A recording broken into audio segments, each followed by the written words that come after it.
three. 1, 2, 3. Let's go.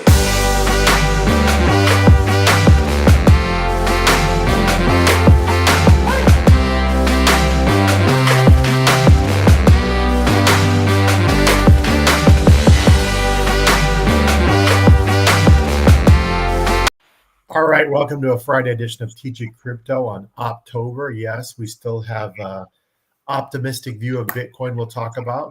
AZcrypto here, MrFOMO. Please hit that like, that subscribe, that bell notification. As always, super chats are available. We really appreciate all of you guys. In fact, MrFOMO, someone, and I don't talk about this a lot, someone ran up to me at a real job and asked me if 35K was coming. So shout out to that young man if he's watching this morning. And my message is, I still think we've hit 35K, but I think 30K is coming back. I don't think we've hit a local top, and I don't think we're going downwards for the next 2 months. I still think there's some upside here before Thanksgiving. What do you say, MrFOMO? I think there's still some upside here, but I think you're going to see a lot of timid investors going into the holidays. I still don't think that we're going to see anything. You know, we predicted 34, 35, and that's sort of where we are. So I can see a little bit more of a bounce to the upside, but I'm not calling for 40K this month or even in November. I think that the upside to this bounce is limited. This is more of a sort of a trap on the front end where we're going to get excited and then it's going to dip back down and you're going to see some people go back out. But I think that, we'll have another opportunity to DCA back into the market and get some more, fill up our bags a little bit more before the bull run here in November and December. But I don't think there's much more upside to this. So to be quite honest with you, I could see it getting back to 35, but if you took profits right here, nobody would fault you. You know, if you had the opportunity, you're up, if you hit your target, there's nothing wrong with protecting those profits, putting them to the side and waiting for this holiday dump. I mean, we're not financial advisors, but we've been watching this long enough to know that this is cyclical. We do see things happen year to year, especially when you're in the bear market. So I think that you can pretty much bet on seeing a dip coming in November. So, if you're in the profit range, why not take it right now? Protecting those profits is never a bad idea. Well, I agree. This might not be the best time to buy, but I don't think we're quite close enough to Thanksgiving just yet for the big pullback. And I want to talk about 3 tokens actually that I think still have upside over the next week or two. And that's Chainlink, Injective, and Solana. Now, Chainlink is one that I've discussed a lot. And it's done amazing, right, over the past 7 days. You see this chart right here. We've dipped a little bit. We kind of topped off a couple of days ago at 1170, but I think there's still some upside here. Now, would I be a buyer? I'm not sure, right? Full disclosure, I got in Chainlink a long time ago over the summer. And so my situation is much different. I'm not sure that it would be a buy here, but I still like Chainlink to get well back above 11 and push 12 here in the next week leading into the first week of November. And I think that's one, it's done so well over the past 2-3 weeks, along with Solana, along with Injective. We'll talk about those a little bit. I feel like for a major token, when you have a portfolio, this is one that you're probably going to want to have in the next bull run because it seems like the Chainlink Marines, I used to call them back in the day, are back. And this one's getting a lot of volume every single day, very early in the bull run. And I like that. And so this is definitely one, when we do get that Thanksgiving to Christmas retrace and you see this thing back in the single digits, this is one that I would definitely, not financial advice, look to pick up again for the halving. Right, because you're buying a couple months in advance.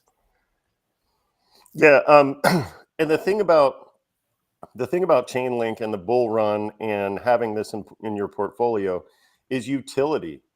Chainlink isn't working by itself in a silo. Other blockchains are going to need Chainlink in order to function, in order to run smart contracts. the Chainlink is an oracle, and what an oracle does is it allows the blockchain to interact with data feeds that are external to that blockchain.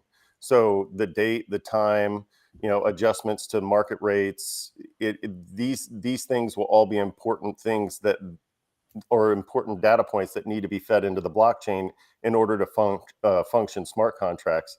And so an oracle is a huge, huge important thing. And so Chainlink will always have utility to blockchains that don't have their own oracles. Now, we have seen some blockchains recently who have built their own oracles into their blockchains. Cardano is one of them. Advanced blockchains like that are going to do those things.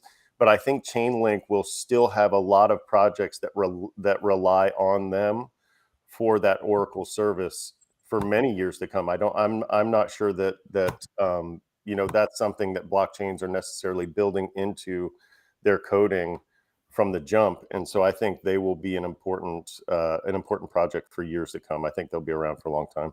Now, this is one we talked about over the summer. Injective has also done very well over the last 7 days. You see their market cap still a little bit over $1 billion, still pretty low. We talked about Mark Cuban being linked to this project. This is one that's done really well. And I'm just right now, MrFOMO, what I'm doing is I'm just looking at who's performed, right? Not necessarily who's had the big name in the past, what we've talked about. But this is one, just like Chainlink, that's performing. And this is one, again, I'm looking to get back into when there is the next major retrace in the market. Yeah, Injective is one that's sort of been hot. You've been on the tip of a lot of people's tongues. You mentioned Mark Cuban. There's a lot of people that have been involved in it. It's a layer one, and so most of what they do is in DeFi. And while they are an exciting project as far as how their market cap has grown even during the bull market, I'm not super excited about layer ones. I guess if I was going to get a layer one, then this would probably be it. But there's a lot of competition in the market, and so they're going to really have to perform in order to compete, because there's no shortage of people offering DeFi, loans and crypto loans, and so they're going to need to really outperform the other projects. Yeah, I like them because they weren't around really in the last bull run, and so I'm trying to open my mind to not just thinking about the stuff that did well in the past. There's a I think there's a trap to if you were in the last bull run, oh, these coins did well, they're all going to do well again. It's not that I'm giving up on things like Avalanche or anything like that, but I just like the way it's performed the last week. I like the volume that's come in. I like all the people that are talking about it on social media. So I like this one. Why don't you tell us a little bit about Solana? I think that you're right, and I think my point there is if they perform with that market cap, they can still make money for you. But for me, I think I'm going to take a look around and maybe try and find something smaller that maybe will outperform, at least in that section of the market. All right, so you want to talk about Solana, and Solana has been, let's see if I can share it finally. Last 7 days been red hot as well. Red hot the last 7 days. However, and I scrolled down here, but however, you've got a lot of people calling because of their links to FTX, Sam Bankman-Fried. There's still some people saying that there's going to be a dump with this. I'm not sure why they're saying that. From what I understood, they'd already dumped their wallets, right? I believe so. It's been this story. So I'm not sure why they're tying this FTX SBF stuff to them still. Maybe it's just uninformed FUD, but this is a great project. It made me a lot of money before I lost it all in the last bull run, and so it's one that I like. But again, there's a lot of competition here, and so again, I may be looking around the market for something with a little bit smaller market cap in order to make money. But I want to interrupt you for a second. Having a cornerstone of your portfolio, or maybe the strength side of your portfolio, we talk about having Bitcoin and Ethereum and some projects that are absolute necessary to consider when you're building your crypto portfolio. I think Solana is probably one of those. but I think that you should probably temper your expectations for growth. You're probably not going to see the exponential growth that you saw during the last bull run, but this is one that you can count on to give you growth in the next bull run. So you're not looking at the last 6 days as an indicator then of what's going to be strong over the next 2 years, because these three tokens we've talked about have outperformed a lot of the other tokens we've discussed, and I've got my eyes open. That's all I'm saying is if I'm the not money's saying going in and the social media interaction about these tokens is high and other stuff is just kind of just sitting there, I've got to look at that, because for me, I'm not married to anything. I love Avalanche, but I'm not doing much right now. So right. I'm not, and I've got to get that in the back of my mind, because when we do have a pullback, and I think this is why you got to pay attention to the show, watch this show. If you haven't subscribed, do so immediately, because the next pullback, those buys are going to be critical, because that's probably going to be your last chance to get in at a decent price for the next year and a half, and so those decisions are going to be critical. And so what's happening now as Bitcoin is pumped, if you look at what's done well and what's kind of stagnant or flatlined, to me that matters. And like I said, I don't think that you ignore Solana during the next bull run. It maybe is part of the strength of your portfolio that helps you from falling during those little dips in the market, even during the bull run.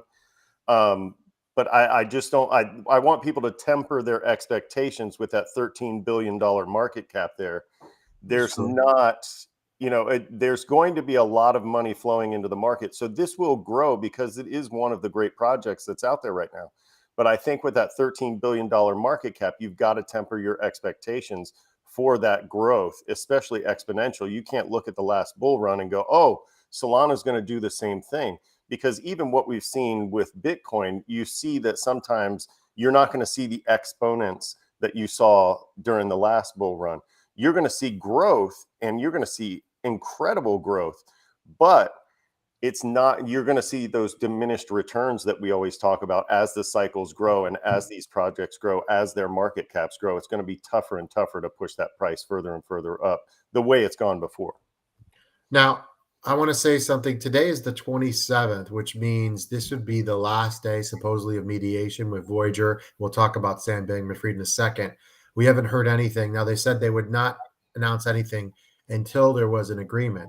So we can kind of right now make an educated guess, Mr. FOMO, that there is no agreement between Voyager and FTX for now. But over the next 10 days, we should have an announcement, either saying, yes, there was an agreement, or no, there wasn't. Or if we hear nothing, that probably means they're setting a court date for 2024. So keep it here with Voyager news. I know a lot of you wanted Voyager news, and the news is right now, today's day 30, and we don't have any news. So and that's when I look up, when I've looked this up online, I know that they've said like they have a hard cap on 30 days. But when I've looked it up online, they said that it's more fluid than that, and that there's not necessarily a hard cap on this. So I'm wondering if maybe there's another 2 weeks in this process, and they could be ironing out some details. But these mediations during bankruptcies typically take between 30 and 45 days. So hopefully they're wrapping it up right now, and they're going to give us all the details, or we're going to have to go digging for all the details once it gets wrapped up. But I'm not necessarily 100% sure that today is the last day, because I've been doing a little bit of research on this, and these typically run from 30 to 45 days. So hopefully there isn't a hard cap on that, and they're still ironing out some details.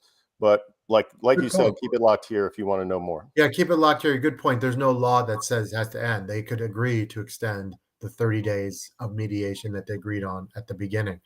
Now, why don't you tell us a little about SBX, because that got your attention and you wanted to bring that up to our viewers before we left them this morning. He was given the opportunity to have a warm-up session in his testimony, which, I'm no legal expert. My expertise is basically, TV courtroom dramas. And I've never seen this happen on a TV courtroom drama. However, this could be something that's normal in the process. And as I started thinking about it, maybe it's less to protect him and more to protect the jury from those corny and sneaky little things that he says. Because the judge was very careful to tell them we're wrapping this up, and that, you know, we're in the home stretch, at least when he was giving jury instructions. And so my hope is that this isn't a protection for Sam Bankman-Fried, but I wouldn't be surprised if it was.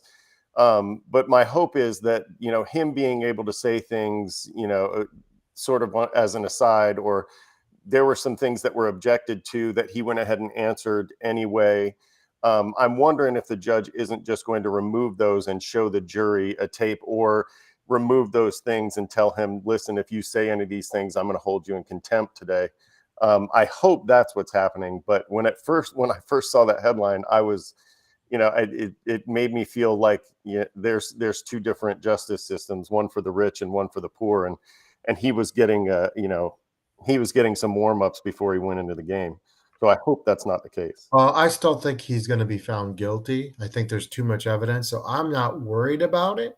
But if he does get off, boy, it would be. He's facing 110 years in jail. That's the max sentence for his crimes. 110 years in jail. He's getting a life sentence if they impose the max. Now, do I think he's gonna get the max? Doubtful. Like I said, there are. I mean, we don't have to get too political in this, but there are two different justice systems, one for the rich and one for us. And so I don't anticipate seeing him in jail for the rest of his life, but I sure hope that he spends decades in jail. Let's hope Steve Ehrlich and Sam Bankman-Fried both link up together, and Alex Mashinsky, all three soon. For Bitcoin, we just got back above 34. And hopefully the next time we talk to you guys, we'll be back above 35. And those 3 tokens we told you about will be doing well, just like we predicted. For MrFOMO, this is AZcrypto. Hit that subscribe button. We'll see you later.